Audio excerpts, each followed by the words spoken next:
Hey, hello, friends. Thank you for joining me today.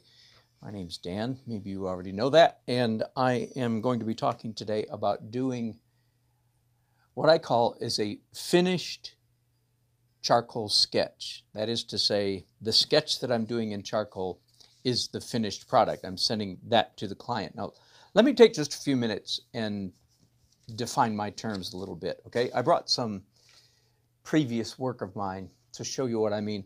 Normally, the term sketch, at least in my world, normally the term sketch is reserved for the rough draft, right? But there are times when the client wants a rough draft. So here, just for instance, are some what I'm calling finished charcoal sketches. They are sketches, but they're finished. They're not the rough draft. They were actually used in a publication. There's your basic mountain. I think almost all of these were out of my head. I know this one was. This is the quintessential castle next to the crashing sea. Well, this one was not out of my head. I think clearly used reference for that one. But again, finished, and I'm going to show you how I do these in a minute because today's job is finished charcoal sketch.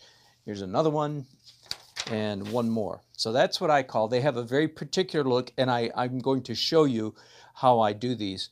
A lot of artists really don't like charcoal. In fact, I was with my monthly painters group the other night. We went around the circle, and when we were introducing ourselves, I said, tell us one medium that you don't like. And several people mentioned charcoal because it was messy. Charcoal and pastels because they're messy. Well, for some of you, let me help demystify. And first of all, coming up with a formula, a technique really helps. But before I do that, let me show you, in contrast to this, and let me show you what I call, now this is just my terminology, let me show you what I call finished charcoal drawings, okay? So there's again, finished charcoal sketch, which means it's not the rough draft, that's the final, but it's a sketch style. Here's what I call charcoal drawing, and I love these. I don't know, 5 or 6 years ago, I did this job, and it was probably the biggest charcoal job of my life. I did 12 illustrations, and I love this job. And again, and this is the original. I used masking tape around the edges. As you can tell, this is not a print. This is the real thing, and it is fairly, I'm not going to touch it, but it's fairly heavily affixed with a fixative. And I just love it. Look at those glossy, smooth halftones. Let me show you another one. Oh, two rather similar to each other. Castle next to the sea. Again, I don't know about you, but this is fun. This is also, by the way, there's hidden images in all of these. Do you see here? Do you see a strong fist, kind of like that, right here, holding up this mountain fortress or seaside castle, whatever you want to call it? Yeah, there's hidden pictures in all of these. That was fun. But from inky blacks to whites and everything in between, and it's all glassy smooth. I think this is great fun. And here's one a little bit different. One of my favorites. For some reason, this always reminded me of Harry Potter. It doesn't look like him, but it's a kind of a magical, mystical, candle, microscope. Okay, and the hidden pictures here, in case you want to know, are, first of all, in this pillar baluster, there's a face up there. That's not very hidden, but this one down here is quite hidden. I don't know if you can even see it. There is a face in the mug. This line is his mouth, bottom of his nose, and 2 eyes. Eyebrow, eyebrow, eye, nose, and mouth. Okay, that's subtle, right? That's subtle. Anyway, again, this is what I call charcoal illustration or charcoal drawing. That's not what I'm going to do today. I'm going to do charcoal sketches, but finished charcoal sketches. And let me show you the illustration that I'm doing. And now, if you follow me very often, you can go back just a couple days, a couple episodes, I should say, and you find me working through the anatomy of this particular sketch. And I show you how I typically draw on the back of a piece of paper, and then I turn over and draw on the front, and then trace it, and so on and so on and so on and so forth. This is my final sketch, When I was finished with the sketch, however, I slapped it on my computer scanner, which is right over there to my left, and scanned it into Photoshop. And as you can see, I did two things. One is I enlarged it because for the final illustration, see, so that saves me. I use technology. Why not? It's here, use it. That saves me having to be careful when I'm doing my sketches to make sure that it's the size I want, because I can draw the sketch any size I want because I'm going to adjust it. In this case, I made it bigger in Photoshop. And also, as soon as it's on the computer screen, man, it's fair game. So I actually did a whole bunch of things. What did I do? I shrunk the woman's torso. I lengthened her legs. I made her head smaller. I changed her mouth. I made this arm shorter. I made the man's arm longer. Get it? I mean, you can't even see that, but trust me, all those changes were done. So again, I'm just advocating here, man, use the technology. We're not bound like artists to have to do everything the old-fashioned caveman way. That's an exaggeration, of course. Okay, and I have here paper. Now let me show you this. I'm doing two illustrations for this one client. This is a print out of the first one that I did. You see a woman blindfolded stepping off a cliff. She doesn't realize it's the cliff, but as she takes a step, these like stepping stones are magically whooshing in to catch her. This is a dream, a vision that this woman had, and same thing here. In this scene, she's fallen from a cliff, but somebody caught her. She looks up, and it's a man. That's the end of the story. Okay, so now let's start talking about charcoal. In this case, charcoal sketch technique.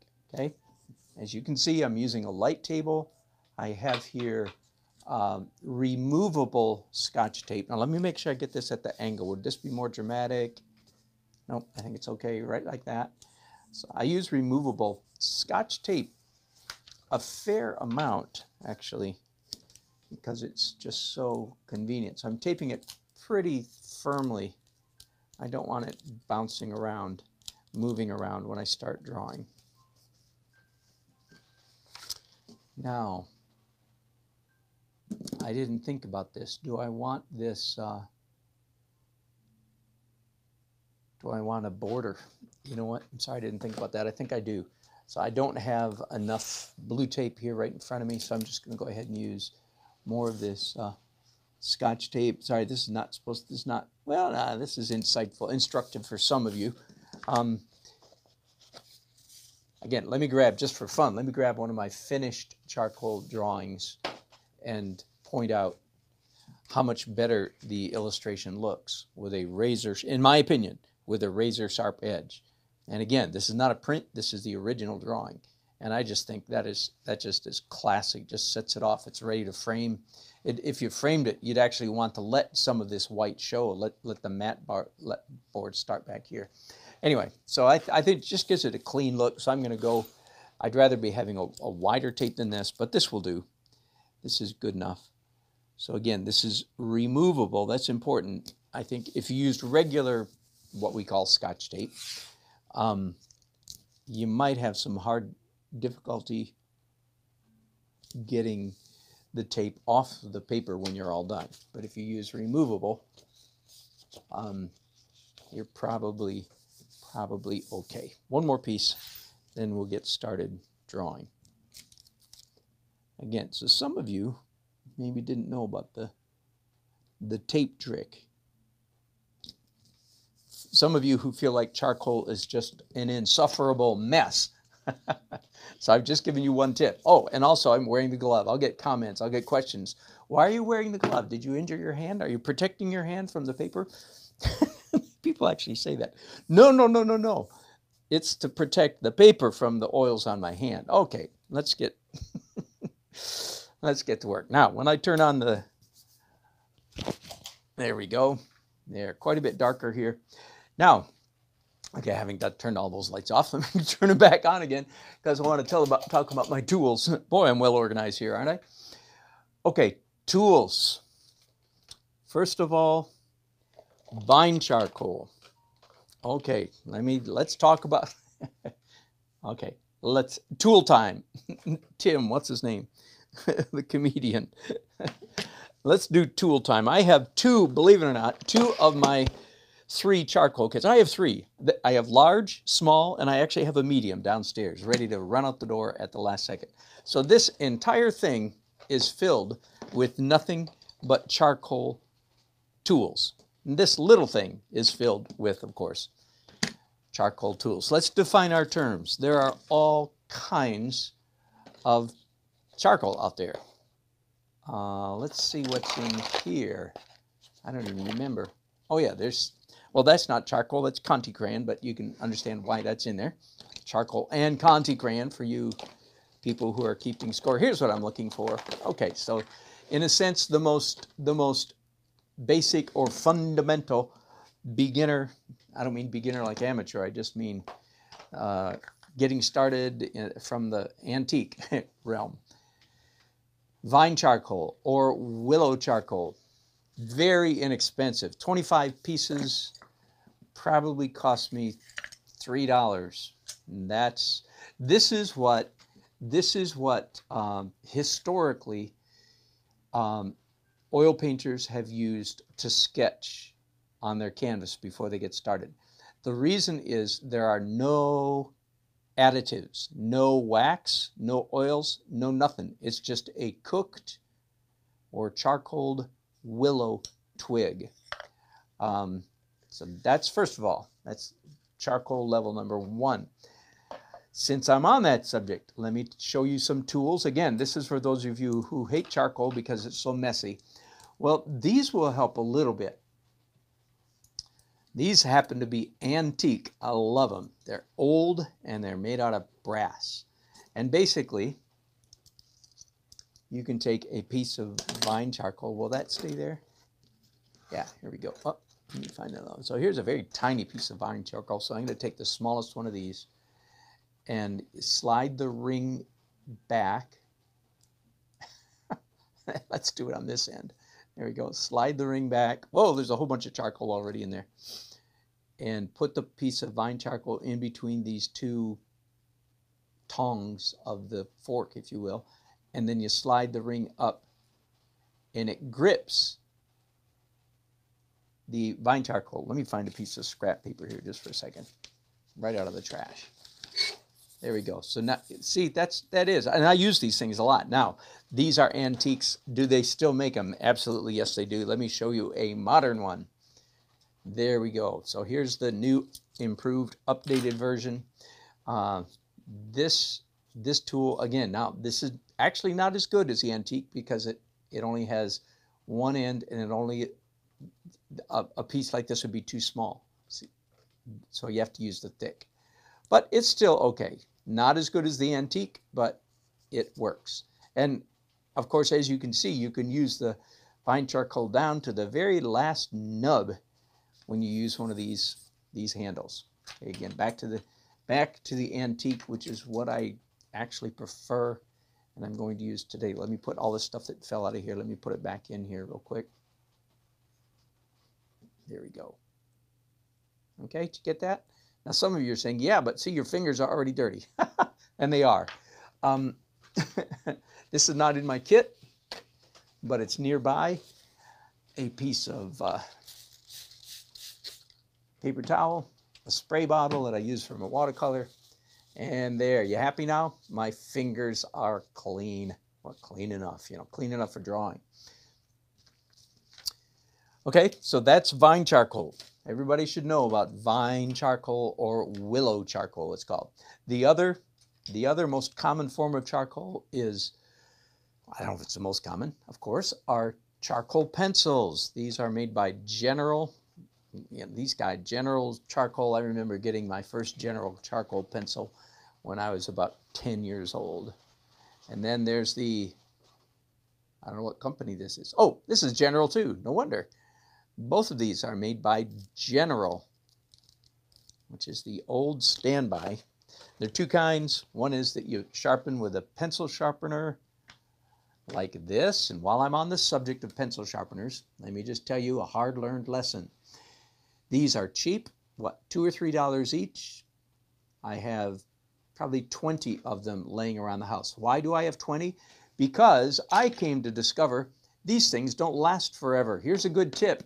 If you guys are sharpening, and of course you people with colored pencil, you use these as well, I presume. They don't last forever. And if you find that your lead keeps breaking, you keep sharpening, it's like, and the lead breaks, the pencil could be bad. That's one option. The other option is this may just be worn out, man. Throw the thing out and replace it with a new one because they don't last forever. So that's part of the reason why I have so many of those laying around the house. This is irritating me that this tore off right in the middle of the operation here. Can I get it real quickly? I want you guys that aren't familiar with this to see how easy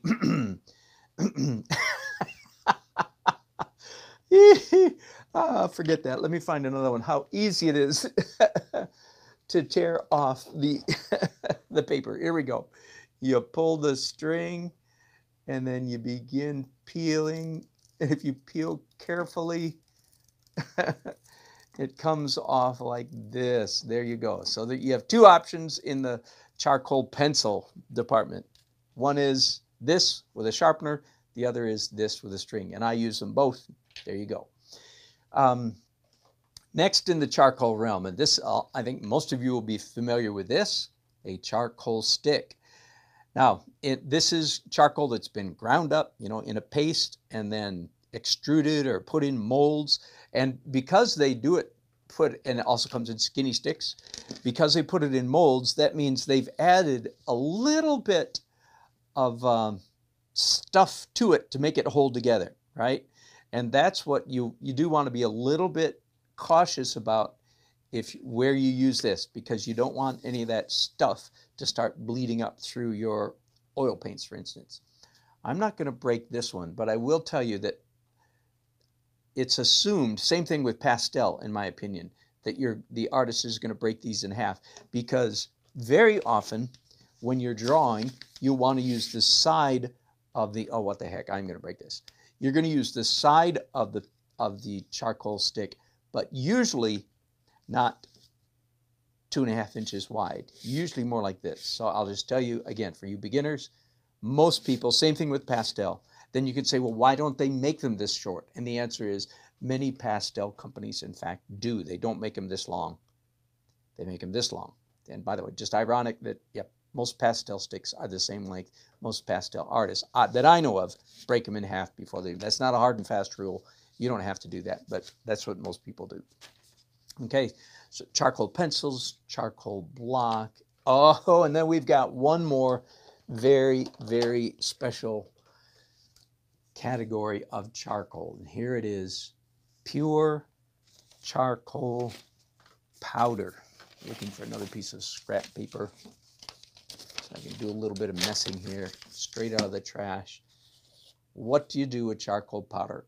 Number one, you don't breathe it. I mean, I don't think it's not toxic, but in vast quantities, it would be very bad for your respiratory system. Brush. I have all kinds of brushes, all in my big kit. In fact, this right here, this is a charcoal brush. Chinese or Japanese. Chinese, I think. Okay, so I'll use the official Chinese charcoal brush. I dipped it in the charcoal powder, and then you just paint with it. I actually have a ceiling fan above me that's turned on low, and it's just enough to blow the powder away. That's the part that you guys, you people that hate the messy stuff, yeah, I agree. That could be bad, so I'm going to pick this up and tip it over my wastebasket, give it a little blow. There we go. Let's go back to, so now perhaps you can see, well, how do you get those perfectly smooth, like this tabletop? How do you do that in charcoal? The secret's out. The secret is out. It's no secret anymore. That's how you do it, ladies and gentlemen. And I don't know about you, but that just looks like a load of fun.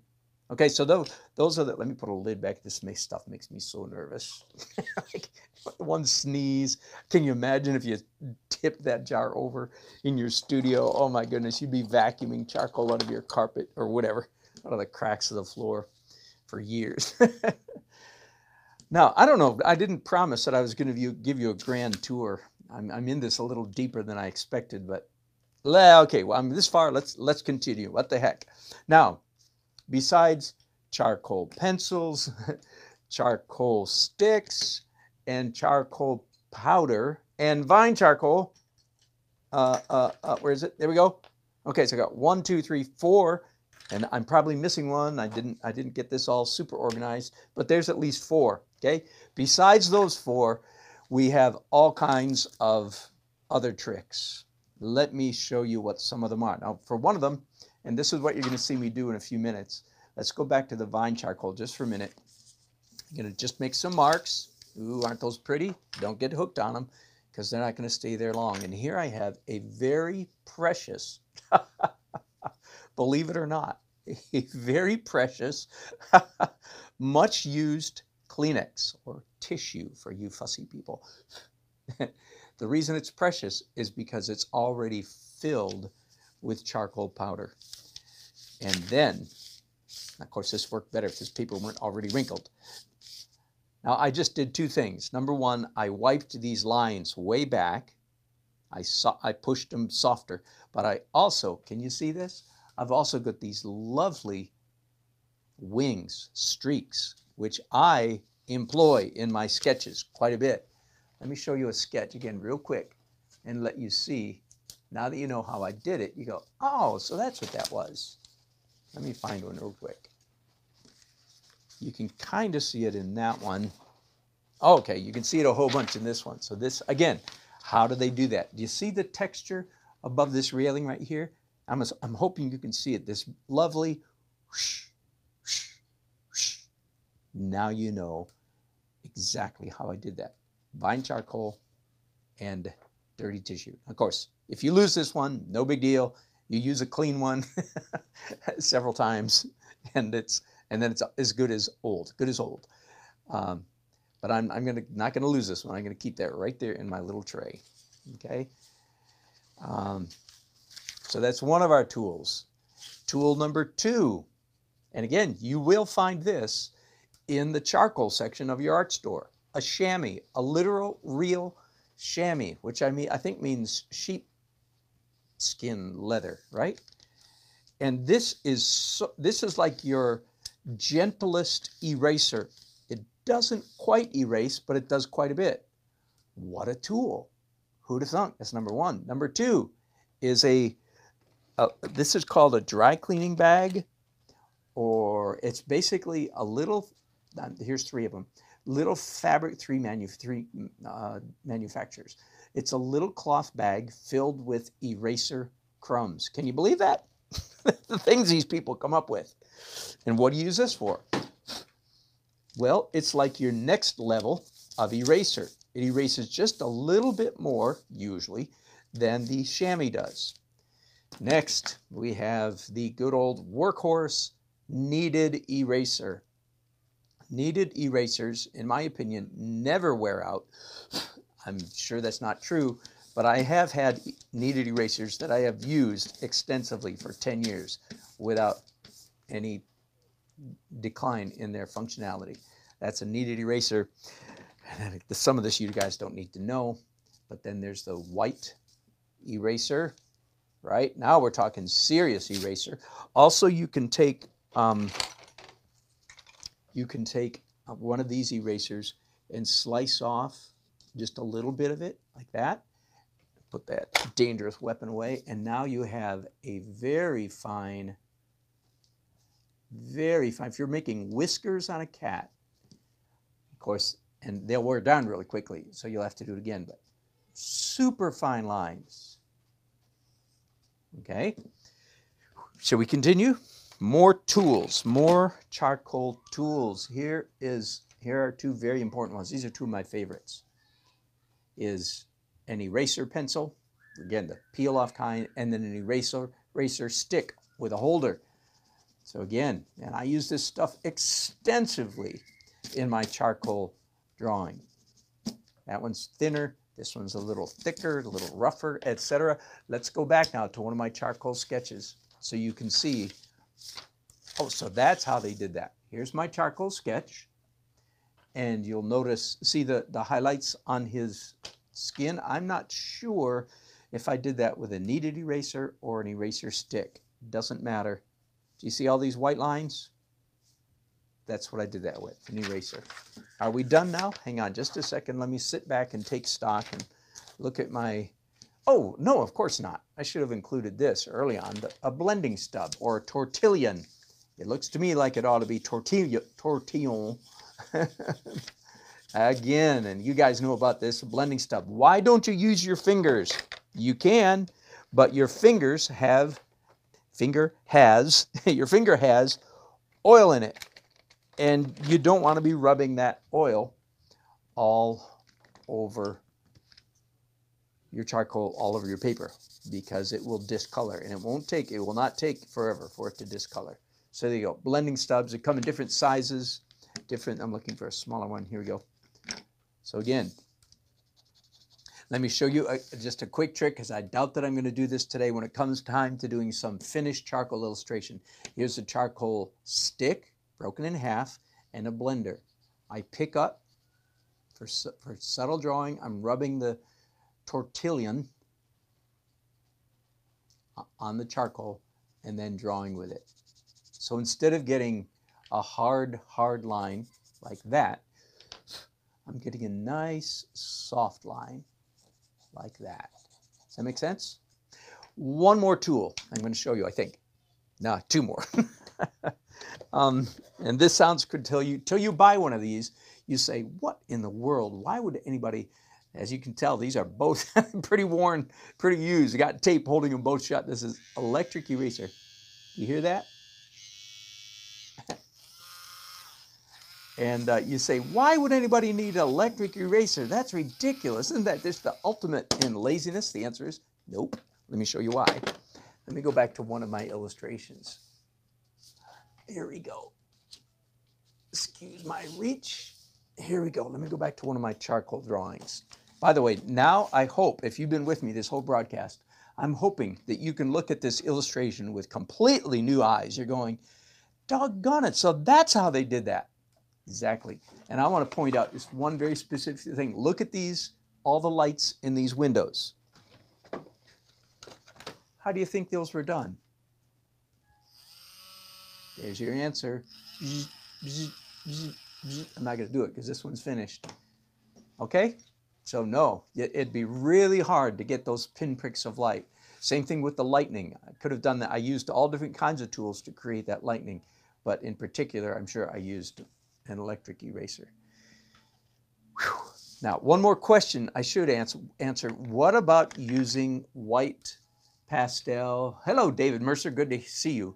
What about using white pastel or white Conte crayon or white chalk in combination with charcoal? Yes, it's legal. But no, it's not a great idea if you can help it. It's sort of like, to me, it's sort of like in the same category as using white gouache or opaque watercolor in a watercolor painting. Yeah, if you really have to, you can do it. But here's the downside. It never looks like bare paper. Hey, Mark Toomey, good to see you, man. It never looks the same. It always looks like a slightly different color.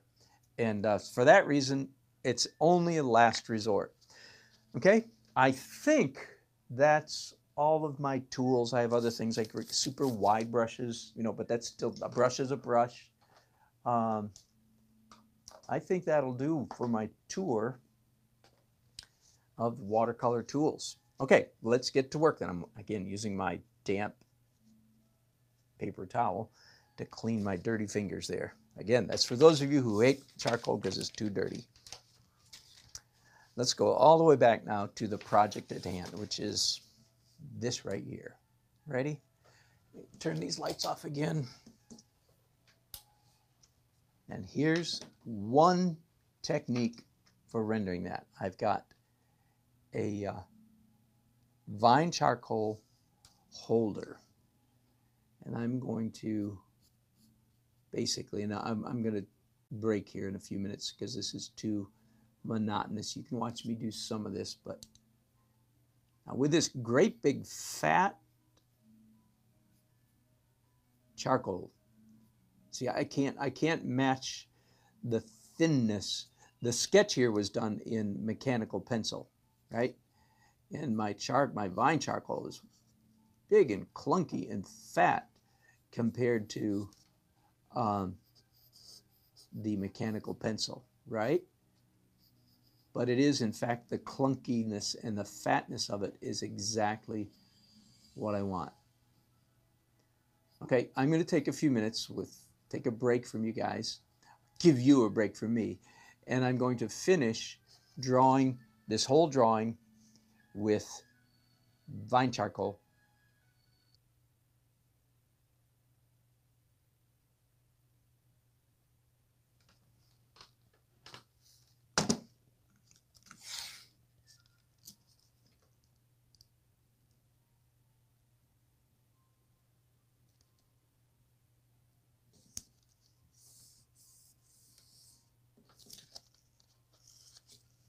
All right, welcome back. Welcome back to me, perhaps. So I have just finished drawing this entire image in vine charcoal, using vine charcoal, using a vine charcoal holder, so I don't have to get my fingers quite so dirty. Okay, so that's step one, if you will. Step two, now I'm going to use a charcoal pencil. That one's extra soft. This one's soft. I think that will do. And here's what I'm going to do next. I'm going to use my finished drawing as a reference because, as you can see, there's not as much detail in this as there is here. And I'm also going to use a clean piece of paper to rest my hand on. Let's start with the woman's face. And as nearly as I can, using these fat lines as a guide, I'm going to try to redraw, or more accurately draw, based on my sketch here, more accurately draw this whole image. Now, as you can see, I can almost not see where I've been. Almost. I can barely see, and you guys can't see it at all. Forgive me. But I can see in the middle of this, because you see the vine charcoal is not as dark. Definitely not as dark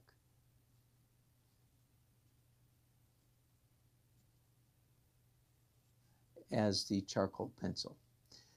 Now, one of the things that is happening while I'm doing this is, in many cases, I'm enjoying the abstraction of this sketch more than the precision of this one. That's part of the reason why I use this technique, because this has forced me, the vine charcoal has forced me to see, think, feel more abstractly, which most of you know is almost always a good idea, because like you, I'm a control freak, trying to learn how to get loose.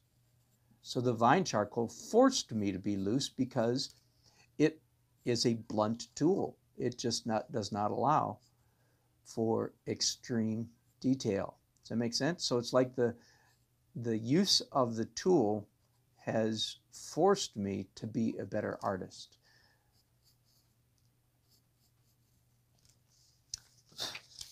But now I'm coming back and redrawing it, looking partly at this, but also just partly at the vine charcoal illustration itself, which I'm finding, as I thought I would, I'm finding I fancy it a good bit more than this. Now, this is necessary, in my opinion, because it helped me to work out all the anatomical issues. And again, I did a broadcast on that last week. I don't know what number it was, but you can find it. So I'm pretty confident that my anatomy that I worked out last week is accurate, or accurate enough, I should say, for this illustration.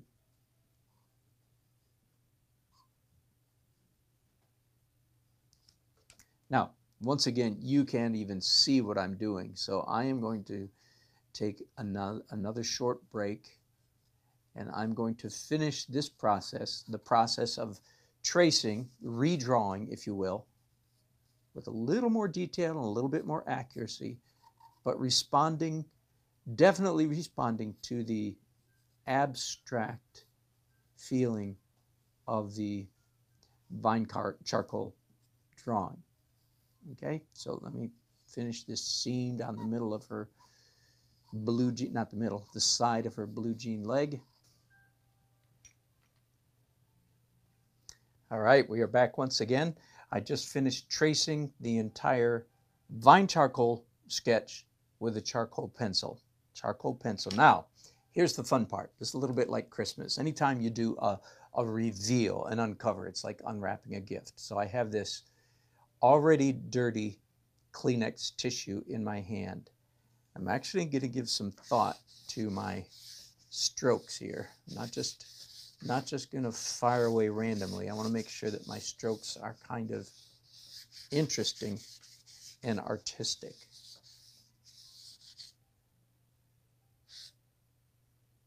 There we go. That's probably enough. Isn't that cool? Now, what just happened is, with this dirty tissue, I took all the vine charcoal that was here, and most of it got smeared out to create a halftone and halftone marks that are interesting. Okay? Now, put that away. The very next thing that I'm going to do is lift out or erase. Again, very much like being a painter. You go from lights to darks, large to small, literal to expressive, and so forth. The dance of painting. Well, this is the dance of charcoal rendering. And I'm with a blunt tool here. I'm going to save the details, fine details, for later. I'm coming in and lifting out anything that I want to be lighter. And this works so nicely because the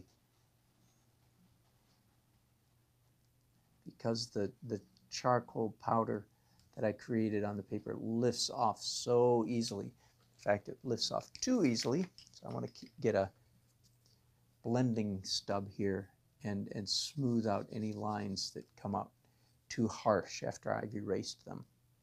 And by the same token, I'm going to use a fine tool to get these fingers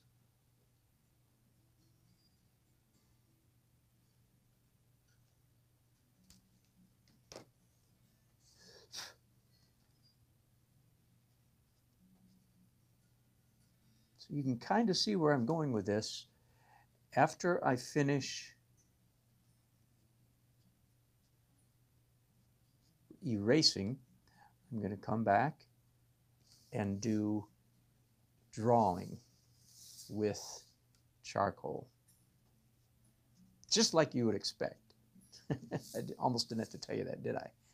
I'm going to come back in here and it's a protected piece of paper again, so I don't smear the work that's under my hand.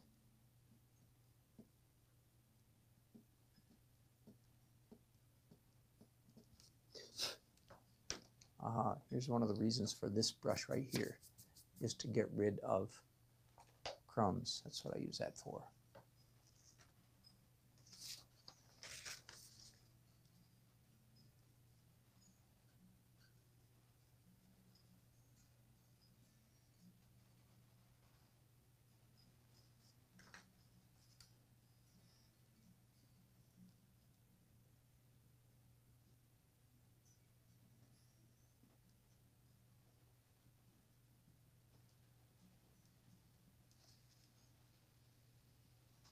Missed a line here.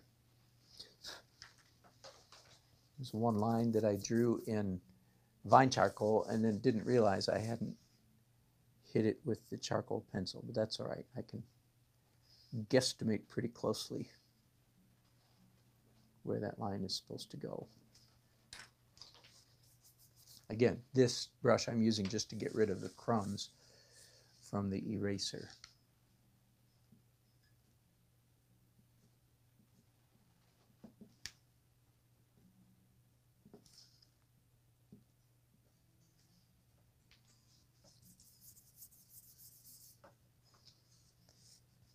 Again, this is a technique that I call a finished charcoal sketch. Finished in that it's not the rough draft. This is the finished illustration, but it's not a charcoal drawing technique. It's a charcoal sketch technique. I demonstrated at the beginning of this broadcast what I consider to be the difference between those two.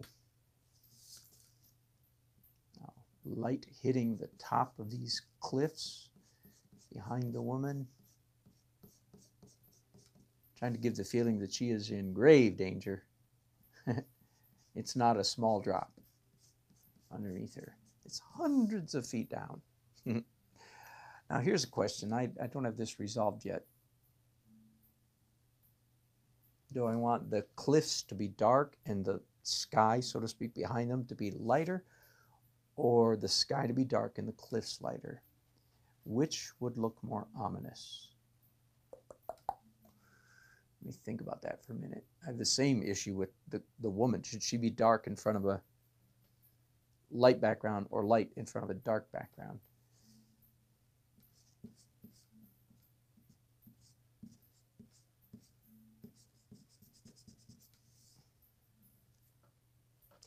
I think the answer is light cliffs, dark background.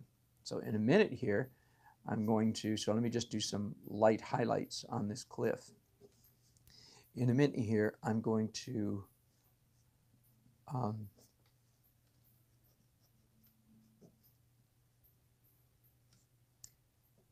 darken all the atmosphere behind this woman, darken the sky, if you will. We're looking down, so maybe it's more like a mountain pass or something beneath her, way going down dark. Okay, so that'll give you another chance to observe another technique. How should I do that? Well, I'll tell you how I'm going to do it. I'm going to use our friend, the charcoal powder. In a brush, I'm going to put this powder way over there where it won't be dangerous. And just begin to brush this in. So you can get an absolutely perfectly seamless graduation of color using charcoal powder and a brush. Isn't that fun? I mean, absolutely seamless. It's like an airbrush effect without the compressor.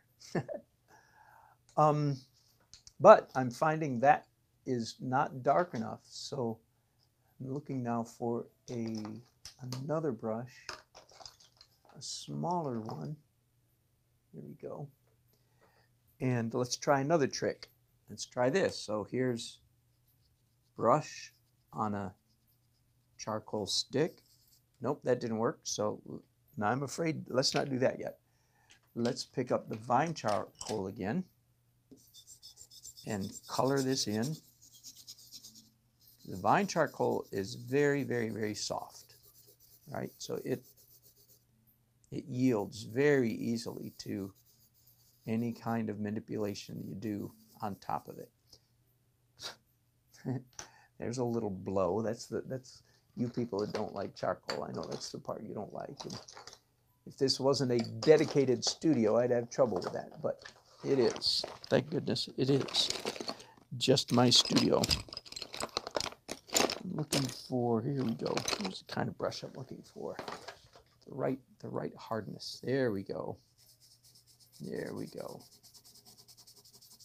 In fact, this I'm using, I didn't point this one out when I was going through my tools. This is actually a cheap, synthetic plastic bristle brush, very cheap brush that I have, probably with a pair of scissors, I cut the bristles off short. So what does that do? That means it's quite a bit stiffer than if the bristles were, a quarter or an eighth of an inch longer. So it gives me a good bite into this charcoal. So I don't have any trouble blending all of that vine charcoal. Get it as smooth as I want to. I just need to keep rubbing.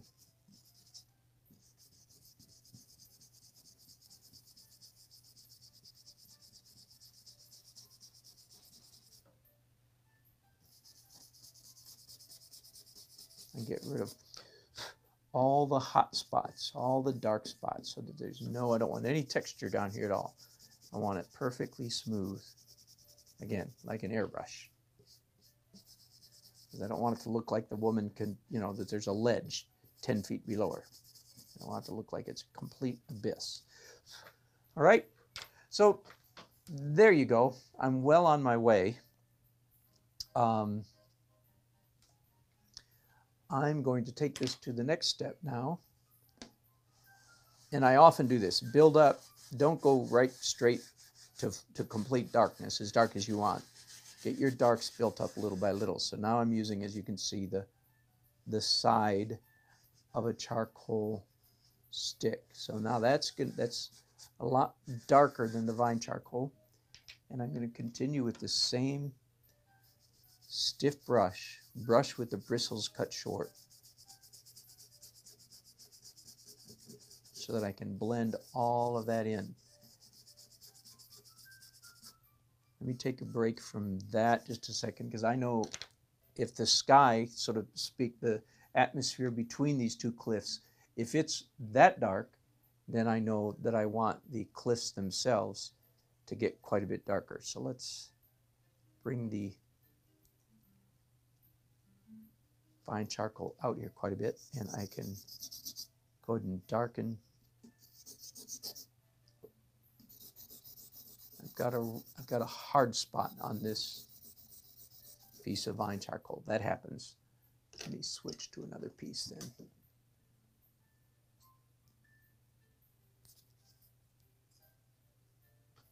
There we go.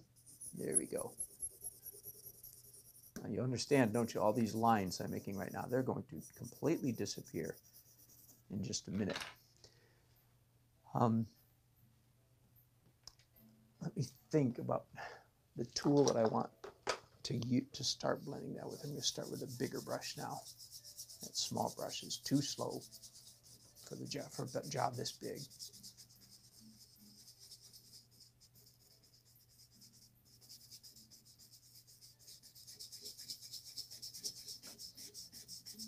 Again, I want this no texture down here. I want it look like glassy, smooth atmosphere. No details, nothing beneath her. And pretty much the same thing with the cliffs. I want them smooth, except for the very carefully inscribed cracks in the rock that I'm going to render with both a charcoal pencil and an eraser. Okay, and I'm doing too much here. Let me take a break and show you where I'm going from here. I'm not going to finish the entire illustration just using a brush like this. Go back to a charcoal pencil. There, I finally yielded to the temptation and blew on it. Now, let me go ahead and show you what I'm going to do. So let's zoom in right on her face just for a minute. Let me put a lid back on this charcoal pencil charcoal powder that makes me so nervous. Okay, so here's a classic example of where I would use a blending stub or tortillon or tortillon, depending what language that comes from. Instead of drawing with a charcoal pencil, which would create dark lines, I would then have to blend if I wanted them smooth. I'm just going to go ahead and draw with the blending stub.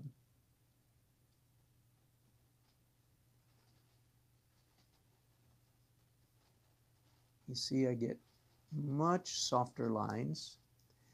And then where I really need to, which is not very many places, where I really need it, I'll come back with fine charcoal pencil. Oh, let me show you one more tool that I didn't show you earlier. I did a episode several months ago. I walked through our local art supply store and talked about gizmos worth buying. This was one of them. There's so many toys, so many gizmos in the art store, it's hard to know which ones are really worth it. This one is worth it. This is a pencil holder. Look at this.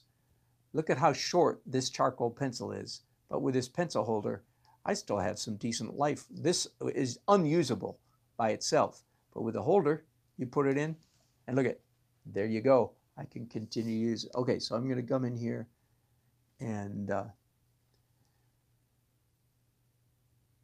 do tiny details, tiny bits of sharp stuff right there, just on her face, just on her face. It might be the only place that I actually use a bare naked charcoal pencil, if you will. The rest of the time I'll be drawing with softer tools like this. Cool, huh? So there you go. That's my how to do a finished charcoal sketch. I'm looking now because I've misplaced for the moment my small eraser stick. This one will do again. So I'll go back and forth, of course, as many times as I want to, but I'm going to keep this illustration still in the realm of sketchy, not super finished. I want my brush strokes, so to speak, my pencil strokes in this case. I want them to show. I'm not going to keep on blending till it all gets perfectly smooth. Does that make sense? Back to the big pencil then.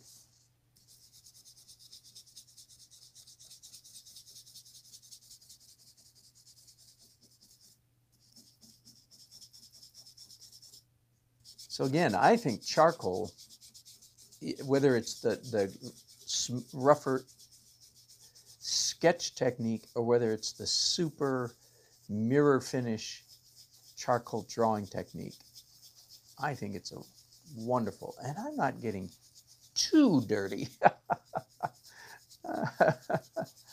Again, that's for those of you who just think it's just too dirty. Well, no, not really. I'm going to defend our old friend charcoal, but some of you, many perhaps, just have never seen. It's like a real demonstration of some of the ways to use charcoal. Now, when the brush is not quite doing enough, here's a chamois. Whoa, then it's taking off more than I wanted. Okay, so I have to blend that out now. I didn't think it was going to take off that much, but that's all right. I have to remove that edge again with a brush. Yes, I will spray this with a fixative, even though when it's going to be framed behind glass. And if there are any parts, let me do point out, when you're doing a finished charcoal drawing like this, and you want black, black, black, black, you can't get that black in one application. The only way you can get that black is you do the drawing, and you get to about an 8 or a 9, and then you spray fix, workable fixative, and darken, do the darks again. Sometimes 2 or 3 times before you get the blacks. Is there another illustration up here that has more black in it? Yeah, here we go. See all this black here, all around the edge? You don't get that first whack. You don't get that coming out of the gate. That takes layers and layers and layers of workable fixative and more charcoal. Okay, so I think that's probably enough. I've given you enough tips. I will post this finished illustration on YouTube community so you can see it when it's all done. Coming in here now and drawing very, very carefully very gently with an eraser to show that cliff going down there. And as you can see, that's showing up too much. So I come in and soften it. I'm not careful. I'm going to turn this into a full-on charcoal drawing, aren't I? So I am going to be careful. I want to keep it. See, I like these streaks up here. I like the abstraction of that. But she needs some darkness in her torso, under her arm, and so on and so forth. This lower leg is almost disappearing. I kind of like that. I'll come in and redraw it just a little bit so it doesn't disappear, but I like it the way it is, kind of almost disappearing in the blackness. I'll do one more thing before I let you go, just to remind you that I can take my go-by, as some people call it. I can take that off the back, and I want to show you the edge of this drawing when I take this tape off, just so you can kind of see. That's as far as I'm going to go. See, can you see how pretty that is? Right there, just razor sharp. Just gives a little touch of, I don't know, professionalism, excellence, you know, the sense of craftsmanship by having that. I'm going to put the tape back. Okay, I think this broadcast has gone plenty long enough. Thank you so much for watching. I hope that was instructive and entertaining. Appreciate it. If you haven't subscribed already, please do so. And if you like this, please